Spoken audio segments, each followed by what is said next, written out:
United forum of all Adivasi organization West Bengal, তার ডাকে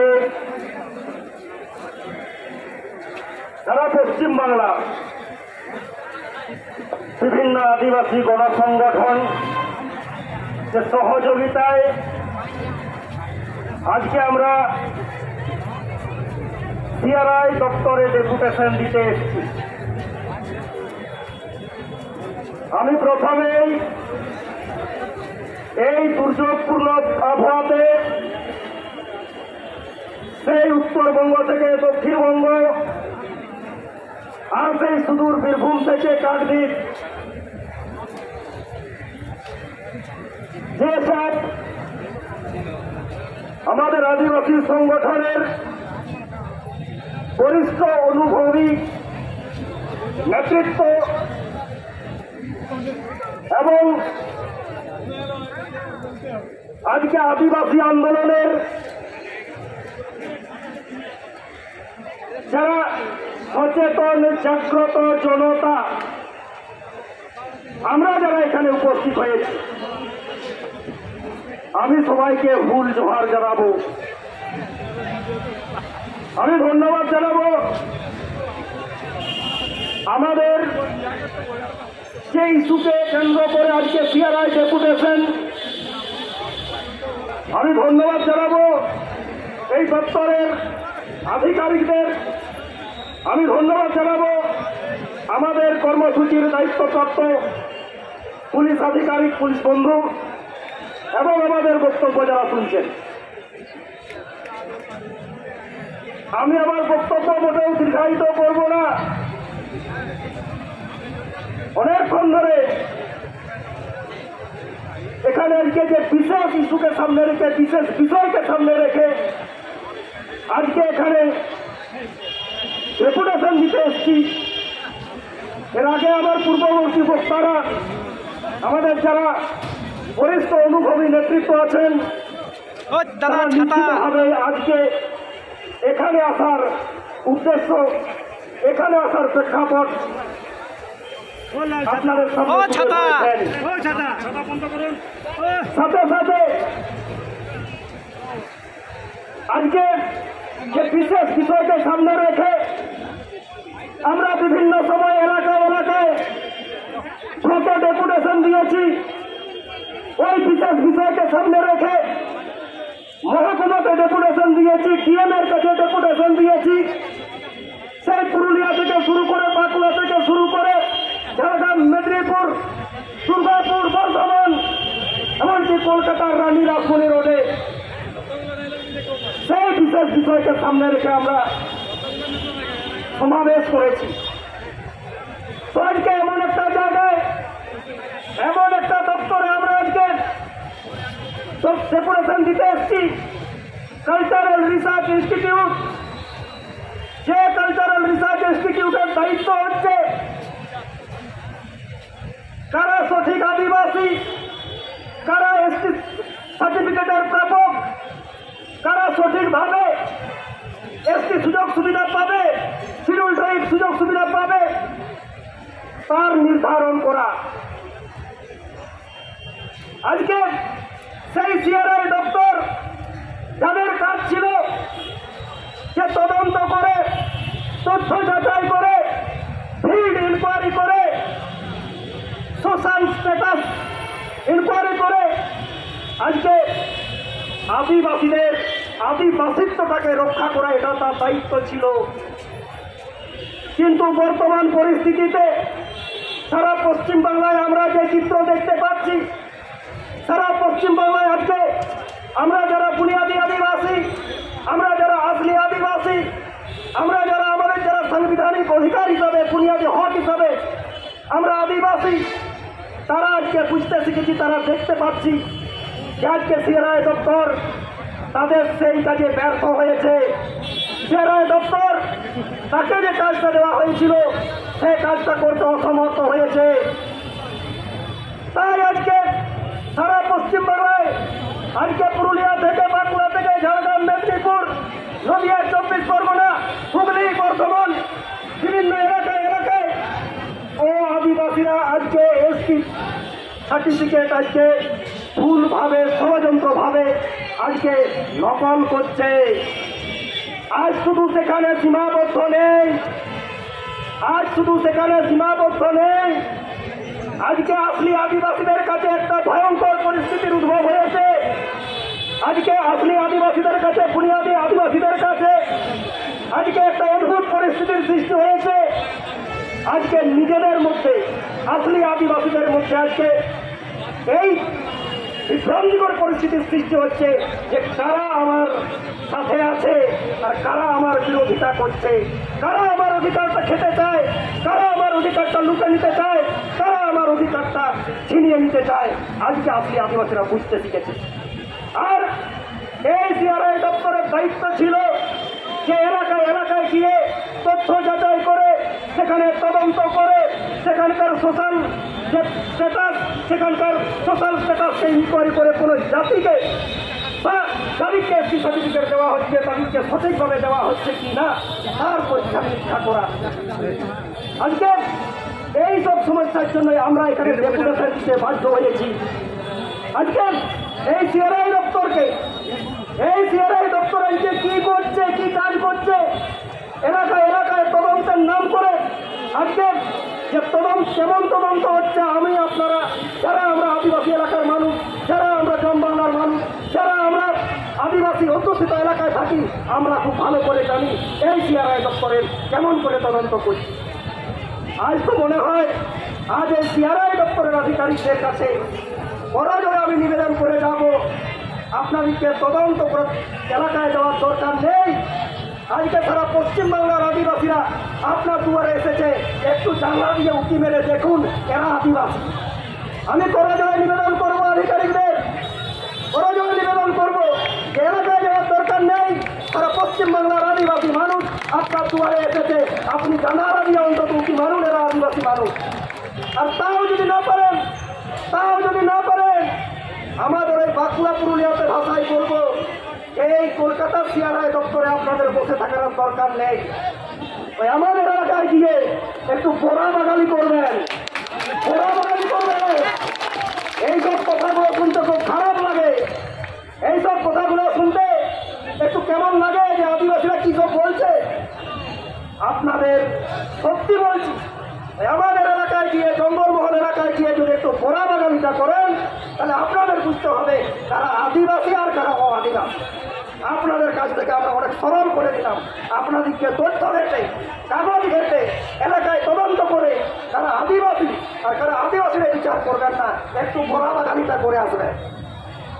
সংগ্রামী সাথী, আজ এই বিশেষ পরিস্থিতিতে আজকে যে দ্বন্দ্বের আমরা সম্মুখীন হয়েছি, যে ইস্যুর সম্মুখীন আমরা হয়েছি, যে আদিবাসীরা আজকে তাদের আদিবাসী অস্তিত্ব নিয়ে বেঁচে থাকবে, জাতিসত্তার ইস্যু নিয়ে বেঁচে থাকবে না, তাদের সেই অস্তিত্বকে আজকে আদিবাসীরা ষড়যন্ত্র করে অনৈতিকভাবে, অসাংবিধানিকভাবে প্রভাব খাটিয়ে তাদের আদিবাসিত্বটাকে দখল করবে না।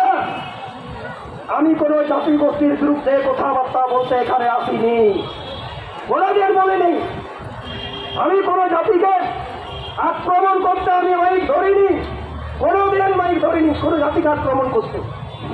আমি কোনো জাতিকে, জাতির দৃষ্টিভঙ্গি, জাতির দাবি, সেটাকে আমি সম্মান জানাই। সেই দাবির পরিপ্রেক্ষিতে আমার কিছু বলার নেই। কিন্তু কোনো একটা জাতির দাবি তা ওনারা সাংবিধানিক মনে করেন, ওনারা গণতান্ত্রিক মনে করেন, কিন্তু সেই গণতান্ত্রিক দাবির পরিপ্রেক্ষিতে যদি আমার অস্তিত্ব বিলীন হয়, তা আমার অধিকার আছে সেই দাবির বিরুদ্ধে গর্জে ওঠা। তাই আদিবাসীরা গর্জে উঠেছে। আর এই সব দাবি তুলতে গিয়ে, এই সব কথাবার্তা বলতে গিয়ে, এই সব বিরুদ্ধ মত প্রকাশ করতে গিয়ে, বা যারা আজকে আদিবাসী হতে চাইছেন, আমি ওদের চাওয়াটাকে অসম্মান করব না, কিন্তু এটুকু বলে যাব যে আজকে একজন আন্দোলনকারী হিসাবে, একজন সমাজকর্মী হিসাবে স্মরণ করিয়ে দেব যে দৃষ্টিভঙ্গি, আপনার আন্দোলনের প্রেক্ষাপট আপনার কাছে গণতান্ত্রিক হতে পারে, আপনার কাছে সাংবিধানিক হতে পারে। অসংখ্য ধন্যবাদ, আমি সালাম জানাই আপনাদের সেই দাবিকে। কিন্তু আপনার দাবিকে বিরোধ করা যাবে না, আপনার মন্তব্যকে বিরোধ করা যাবে না, আপনার চাওয়া পাওয়াকে বিরোধ করা যাবে না। তার মানে আপনি যারা প্রতিবাদ করছেন তাদের কণ্ঠকে রুদ্ধ করতে চাইছেন এবং আপনি নিশ্চয় গণতান্ত্রিক পদ্ধতিতে আন্দোলনের বিশ্বাসী হন। এবং এই পদ্ধতি না, আমি আজকে কোনো ব্যক্তিগত ঢাক ঢোল পেটানোর জন্য আজকে এই সিআরআই দপ্তরে ভাষণ দিতে আসিনি, কিন্তু লড়াই আন্দোলনের ময়দানে যে বিশেষ ইস্যুকে সামনে রেখে আজকে যারা আদিবাসী হতে চাইছে, আজকে পুরুলিয়া থেকে শুরু করে বাঁকুড়া থেকে শুরু করে মেদিনীপুর, সেই জায়গাতে এই আন্দোলনটা, যে জায়গাটা এই ইস্যুটা একটা ঐতিহাসিক রূপ নিয়েছে, এই জায়গায় লড়াই আন্দোলনের প্রেক্ষাপটটা প্রত্যেককে বিচার বিশ্লেষণ করতে হবে। আজকে আমরা সারা পশ্চিমবাংলার আদিবাসী মানুষ এখানে জমা হয়েছি, সারা পশ্চিমবাংলার সংগ্রামী আদিবাসী জনতা এখানে সামিল হয়েছি এবং যে বিশেষ ইস্যুকে সামনে রেখে আমরা এখানে চর্চা করছি, প্রত্যেকে আপনারা অবগত আছেন। আর আমরা যারা বাঁকুড়া, পুরুলিয়া, ঝাড়গ্রাম, মেদিনীপুর থেকে এখানে এসেছি, আমাদের কাছে যে ইস্যুটা, আমাদের কাছে যে বিষয়টা বা যে দাবিটা আজকে এখানে চর্চিত হচ্ছে, সেই চর্চিত বিষয়টা একটু অন্যরূপ। আমি খোলা মঞ্চ থেকে বলছি, আজকে যারা আদিবাসী হতে চাইছেন, আজকে যারা নিজেদেরকে আদিবাসী বলতে চাইছেন, তাদের আন্দোলনের পরিপ্রেক্ষিতে একটু ঘেঁটে নেওয়া যাক, দেখে নেওয়া যাক তাদের আন্দোলনের ইতিবৃত্তিটা, বুঝে নেওয়া যাক তাদের উদ্দেশ্যটা, আর তাদের যে রাজ্য গণতান্ত্রিক আন্দোলন বলেন, সাংবিধানিক আন্দোলন বলেন, তার বিচার বিশ্লেষণ করে দেখতে হবে। সেই আন্দোলনের পথ ধরেই আজকে যারা আজকে আদিবাসী হতে চাইছেন, যারা আজকে জোর করে সংস্থা দিয়ে ষড়যন্ত্র করে প্রভাবিত করে আদিবাসী হতে চাইছেন, ওনারা ভালো করে জানেন যে ওনাদের আন্দোলনের ভিত্তিভূমিটা শক্ত নয়, ওনাদের আন্দোলনের ভিত্তিভূমিটা মোটেও শক্ত নয়। ওনারা গণতান্ত্রিকতার কথা বলেন, গণতন্ত্রের কথা বলেন, সাংবিধানিক অধিকারের কথা বলেন, ওনারা গণতান্ত্রিক অধিকারের কথা বলেন, কিন্তু ওনাদের যে দাবি, সেই দাবিটা নিশ্চিতভাবে ভিত্তিভূমিটা খুবই দুর্বল। তাই আজকে বিভিন্ন সময় আমরা দেখতে পাই, সামাজিক মাধ্যমে দেখতে পাই, এখন সামাজিক মাধ্যম ছেড়ে খোলা ময়দানে আজকে আমাদের আন্দোলনের যারা নেতৃত্ব, আজকে আমাদের আন্দোলনের যারা কর্মী, তাদের বিরুদ্ধে ব্যক্তিগত আক্রমণ চালানো হচ্ছে। আমি খোলা মঞ্চে বলছি, যারা আজকে আদিবাসী হতে চাইছেন, যারা আজকে অনৈতিকভাবে আজকে প্রভাব খাটিয়ে নিজেদের আদিবাসীত্বকে জাহির করতে চাইছেন, তারা এই আজকে সিআরআই ডেপুটেশনের পরিপ্রেক্ষিতে বলেছিল, অনেকে শুনে থাকবেন, এখানে সিআরআই দপ্তরে যদি ও আদিবাসী কুর্মী ক্ষত্রিয় কথা উচ্চারিত হয়, ওই জঙ্গলমহলে নাকি আগুন জ্বলবে। ভয়ঙ্কর ব্যাপার। আমাদের এখানে নিজেদের চর্চা হচ্ছে, নিজেদের কথা হচ্ছে, কে তাকে কোন জাতিকে কি বললো। আমরা একটা দাবির বিরোধিতা করছি, লড়াই আন্দোলনের ময়দানে প্রত্যেকে আমরা আন্দোলনকারী। সেই আন্দোলনকারীদের মুখের ভাষা কেমন হবে যদি আন্দোলনকারী আপনি বলেন, তবে আপনি বুঝতে পারবেন। কিন্তু তার পরিপ্রেক্ষিতে আপনি জঙ্গলমহলে আগুন জ্বালাবেন, এ কোন ধরনের গণতন্ত্র, কোন ধরনের সামাজিকতা? শুধু তাতে সীমাবদ্ধ নেই। আজকে বেশ কয়েক মাস আগে, এক বছর আগে পঞ্চায়েত নির্বাচনের আগে আজকে গোটা জঙ্গলমহলের বিশেষ কিছু কিছু জায়গাতে আদিবাসী সমাজকর্মী, আদিবাসী নেতৃত্ব, আমি নাম ধরেই বলবো, আমাদের পুরুলিয়া জেলা পারগানা বাবা, আমার পিতৃপ্রতিম মাননীয় রতনলাল হাসদার বিরুদ্ধে যা ইচ্ছা তাই আজকে ন্যারেটিভ চলছে। আজকে ফেক আশ্রিত বিরুদ্ধে যে আন্দোলন, তার দেশকে নেতৃত্ব পশ্চিমবঙ্গ আদিবাসী কল্যাণ সমিতির যারা নেতৃত্ব দেন, বরিষ্ঠ নেতৃত্ব আমার মাননীয় বালকরাম সরেনের বিরুদ্ধে আজকে ন্যারেটিভ চলছে। আজকে মিতান টুডুর বিরুদ্ধে আন্দোলন, মিতান টুডুর বিরুদ্ধে আজকে ব্যক্তিগত আক্রমণ নামিয়ে আনা হচ্ছে। আর বিপ্লব সরেনের তপন সরকারের নামে গ্রামে গ্রামে মাইক বেঁধে ব্যক্তিগত পারিবারিক বাবার নাম করে, বউয়ের নাম করে, মায়ের নাম করে যা ইচ্ছা তাই ব্যক্তিগত আক্রমণ করা হচ্ছে। আমি এখানে এই কথা এই কারণে বললাম, আমার উত্তরবঙ্গ থেকে দক্ষিণবঙ্গ আমার সংগ্রামী সাথীরা এসেছেন না। আমি ব্যক্তিগত আক্রমণকে ভয় পাই না। ব্যক্তিগত আক্রমণটা তার নিজের রুচির পরিচয়, ব্যক্তিগত আক্রমণটা তার দৃষ্টিভঙ্গির পরিচয়, কিন্তু এটুকু বুঝতে হবে লড়াই আন্দোলনের ভিত্তিভূমি যখন দুর্বল হয়, লড়াই আন্দোলনের পথ যখন কণ্টকপূর্ণ হয়, লড়াই আন্দোলনের পথটা যখন বাধাপ্রাপ্ত হয়, বা লড়াই আন্দোলনের যে ইস্যুটা যদি ভিত্তিটা যদি ঠিক না থাকে, তাই আন্দোলনের নেতৃত্বকে ব্যক্তিগত আক্রমণ করো, পার্সোনাল অ্যাটাক করো।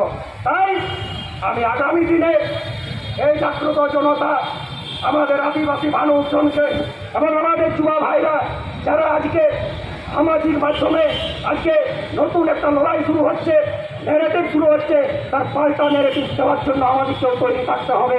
আগামী দিনে এই ইস্যুতে আদিবাসীরা ষড়যন্ত্র করে অনৈতিকভাবে যারা আজকে আদিবাসী হতে চাইছে তাদের বিরুদ্ধে সর্বস্তরে দুর্বল লড়াই সংগ্রাম চালাতে হবে। সংগ্রামী সাথী, সাথে সাথে আমি স্মরণ করিয়ে দেব, আজকে সারা পশ্চিম বাংলার আদিবাসী মানুষ কলকাতা নগরীতে আজকে আমরা যে বিশেষ দাবিকে সামনে রেখে এখানে এসেছি, আমরা যারা এখানে আজকে নিজের দাবিটা সিআরআই দপ্তরে পৌঁছে দিতে এসেছি, আজকে ভাবতে হবে, এটা কোনো মামুলি দাবি নয়, এটা জাতিসত্তার সংকটের পরিস্থিতি, আদিবাসীদের অস্তিত্ব রক্ষার সংকটের পরিস্থিতি। আজকে এই পরিস্থিতিতে সবথেকে যাদেরকে গুরুত্বপূর্ণ ভূমিকা নেওয়ার দরকার ছিল, আজকে এই পরিস্থিতিতে যাদেরকে সবথেকে বেশি খরচ দেওয়ার দরকার ছিল, আজকে এই পরিস্থিতিতে যাদেরকে সবথেকে মতো গুরুত্বপূর্ণ ভূমিকা নেওয়ার দরকার ছিল, তারা হলো আমার পরিবারের, আপনার পরিবারের, সবার পরিবারের, আদিবাসী পরিবারের, আমাদের যাদেরকে আমরা 5 বছর অন্তর বিধানসভায় পাঠিয়েছি। বিধানসভায় পাঠিয়েছি কোনো ঠান্ডা করে বাতাস খাওয়ার জন্য নয়, বিধানসভায় পাঠিয়েছি এই আদিবাসীদের জীবন জীবিকার যে সংগ্রাম, জীবন জীবিকার যে অস্তিত্ব, আজকে আদিবাসীদের যে সাংবিধানিক অধিকার যে খর্ব হচ্ছে তার যে সংকট, এসব বিষয়কে জনসমক্ষে তুলে আইনসভায় এই বিষয়কে আত্মসমালোচিত করার জন্য তাদেরকে পাঠানো হয়েছিল। কিন্তু ওনারা আজ পর্যন্ত আমার চোখে পড়েনি বা কারো চোখে পড়েনি। এই পশ্চিমবাংলার এতগুলো আদিবাসী এমএলএর মধ্যে একজন আদিবাসী এমএলএ যে এই ফেক এসটির বিরুদ্ধে বা যারা আদিবাসীরা আদিবাসী হতে চাইছে এর বিরুদ্ধে, এই ইস্যুর বিরুদ্ধে একটা কোনো স্টেটমেন্ট দিয়েছে কোনো আদিবাসী এমএলএ ফেক এসটির বিরুদ্ধে একটা লাইনও লিখেননি। বরং কি বলেছেন, নাকি ফেক এসটি বলে কিছু হয় না, বলেছেন ফেক এসটি বলে কিছু হয় না। যাদের কাছে ফেক এসটি বলে কিছু হয় না, তাদের কাছ থেকে নতুন করে আসার কিছু নেই, নতুন করে পাওয়ার কিছু নেই।